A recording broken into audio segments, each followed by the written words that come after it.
they might snitch. It's time to address the elephant in the room, man. It's time to address the elephant in the room for all y'all snitches and bitches. It's time to address the elephant in the room. You know what I mean? Let's get down to it, man. Let's get down to it, man. Let's get in there. Dig in there. Dig in there. Dig in there. As always, either you're gonna see me or you gonna ride with me. You're gonna see the road, baby. Either way, you gonna ride with me. We had a little discussion. Either way, you ride with the best. You know, little trip, little money, it ain't nothing. Little money, it ain't nothing. But let's talk about these snitches, man. Shit that got out of control. You feel what I'm saying? Shit that got out of control, man. You know? It ain't like back in the day, my nigga. It ain't like back in the day. You remember how back in the day you could have got locked up and you could have said, hey, yo, bro, hey, man, what you think about this, man? You know something about the law and all that? You know something about the court and shit like that? They could be like, yeah, you know. You be like, yeah, man, what you think about my case, man? Such and such, such and such. You know, how you think I'm gonna shake out on that, man? You can't do that no more. Them days is over. Feel me? Days over. Getting friendly advice from niggas in jail. It's over. You know what I'm saying? Man, when I did time in the late 90s, early 2000s, man, it was a totally different world than it is now, man. Totally different. Back then, you know, you can talk to a nigga, get some counsel. You know, tell him what you think about this, man. Yeah, man, you need to, you know, nah, they ain't really see you though, so play on that. You know, tell your lawyer, you know, go to the law library and play on that. Nah. You do that, you want penitentiary. Let me say that again. You do that, you go to penitentiary. You go to penitentiary. Straight up. So when you go to court,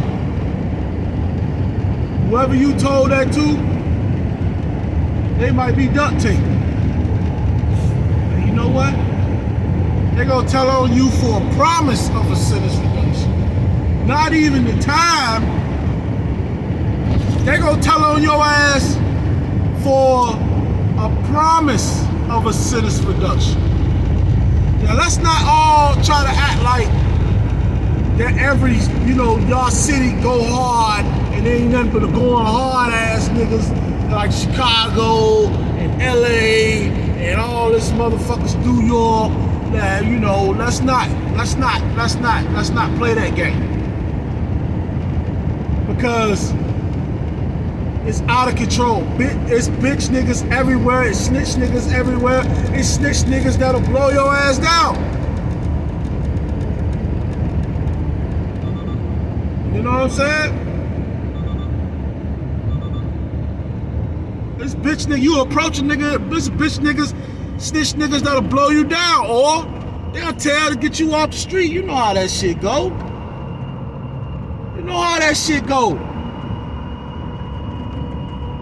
Man, look.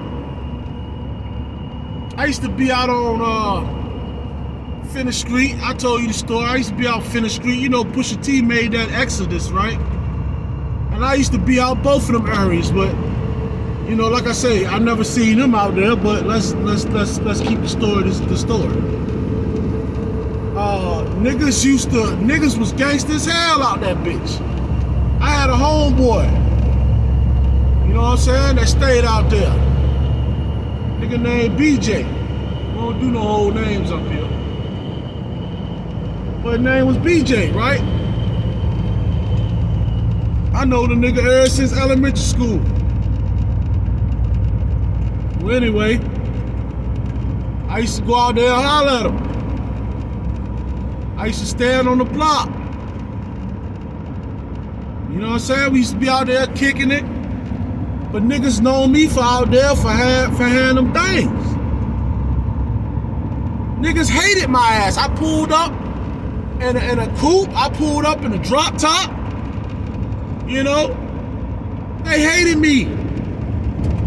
I had the coupe, the same brand as the drop top. One was red, one was gold. I used to pull up out there. They hated me, man. They used to call the goddamn, instead of getting at me like men, they used to call the goddamn people on me, man. One time they called the people on me, got my little cousin jammed up.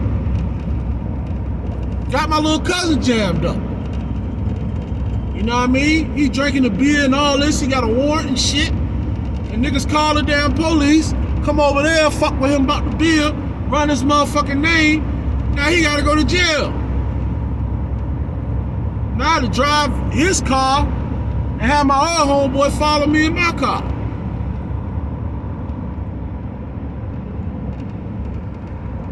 Needless to say, I went back.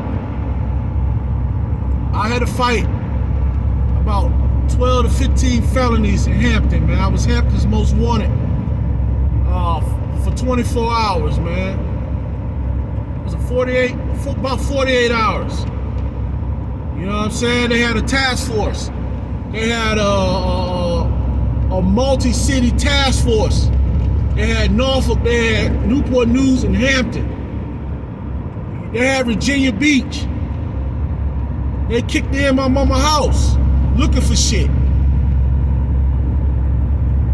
You know, had my mama and my brother at gunpoint. You know? And needless to say, when I went in, man, you know, it was different. You know? Because my homeboy, I learned from my homeboy, I got a little sense of it, right? I got a little sense of it. Because my homeboy got time, him and his cousin, then went in there, somebody jumped on their case. The duck take my man for 7 years. My first case, I made breaking news for 3 days. My mama seen me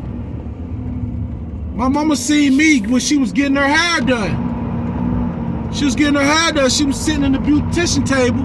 I mean, you know, chair or whatever, getting her hair done by the person that did her hair for all those years.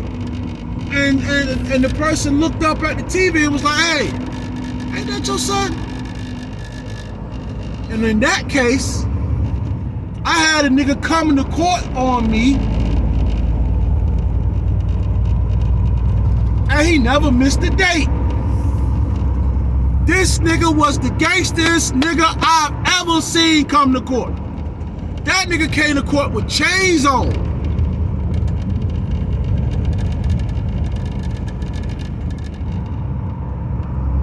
This nigga bumping Mobb Deep, all that. I thought the nigga was gonna keep it G. He ain't keep it G. See, now, when you get locked up, motherfuckers is getting in fights and pressing charges on motherfuckers. Giving niggas street charges for whooping their ass.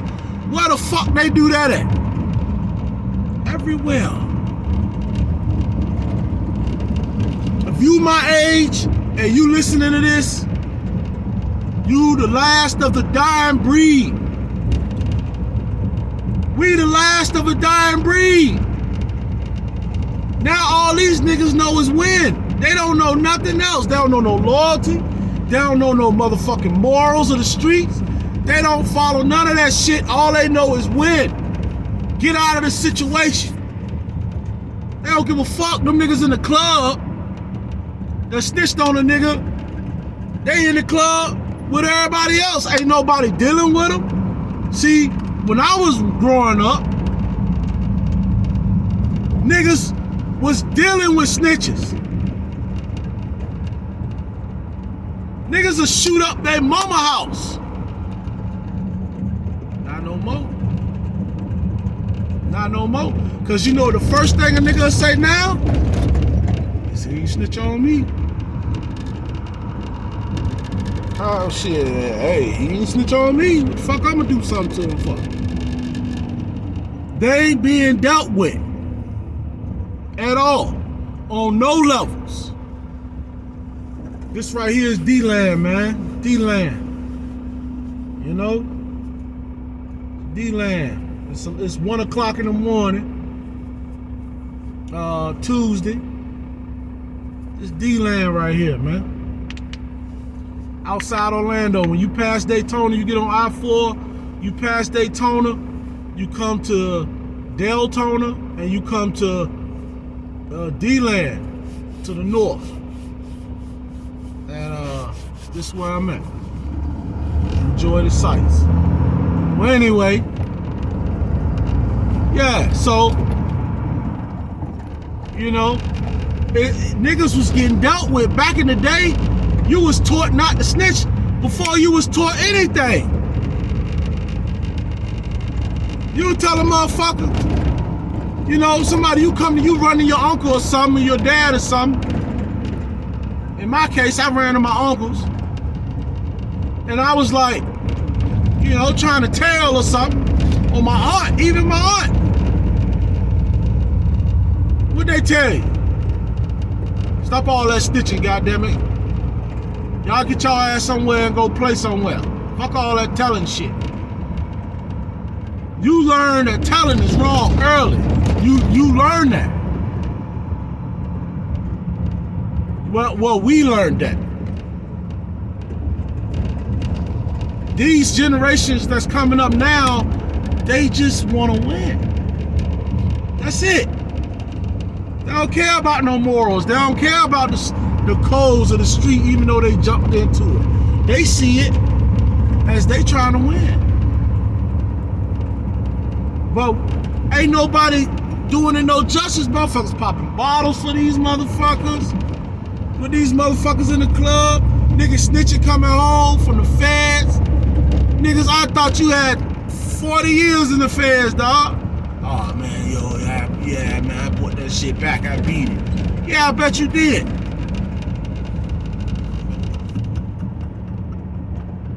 I bet you did.